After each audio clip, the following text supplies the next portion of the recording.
Well, 1 year ago, in the shootout to take down Christopher Dorner, one officer was shot 4 times in the face, arms, chest, and leg. I was actually working, and my partner, who's a traumatologist, said, hey, you know the whole manhunt thing that's been going on? And I said, yeah. She said, well, they found him, but 2 officers have been shot. One's on his way in with multiple wounds, and I guess his arm looks pretty bad, leg, and some other stuff. He'd already lost a lot of blood. That many holes in that many big vessels and that much trauma from penetrating injury, you bleed out really, really fast. When we started the case, he had a through-and-through wound down his arm. Bone was just gone. 7 tendons were ruptured. His leg had literally a tennis ball size hole. He also had a bullet that went through his mouth, split his tongue, so serpentined his tongue from the backside, and then went out the side of his jaw, the mandible here, and an exit wound here, so he's bleeding out of his neck. For me personally, working on his arm, we had to stabilize the fracture, repair all the muscle bellies, had to come back, take bone out of his hip, and then reconstruct the bone in his forearm with that bone. But the biggest part was just getting him into the hospital and the importance of blood.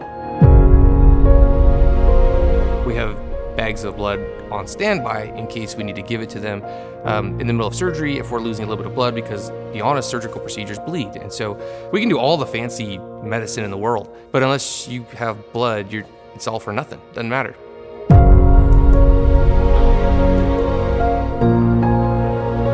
In your lifetime, you will know someone, probably very personal, if not you, that's gonna need blood in one situation or another. And it becomes kind of cavalier. You just show up at the hospital, you think, hey, I'll be fine, they're gonna give me some blood. But it's not one of those things that we could just manifest. It has to be donated by people. And we go through so much of it so fast. We get massive shortages. Even though it seems kind of minuscule, like you sit here for an hour and you give, just one little bag of blood, it goes so far, because if you run out, that's not like, it's like, oh, I didn't make someone's day. It's someone dies. You will never see the end product of it until you're on the other side of heaven. You won't see it. But you might, in the vast eternity of time, get to walk with the good Lord, and he'll be like, hey, remember when you gave blood? And you might get to see the cause and effect of what you did. And we don't always think like little small things can affect big changes, but the ripple effect of even 1 unit of blood saves a life. Alex went through multiple surgeries.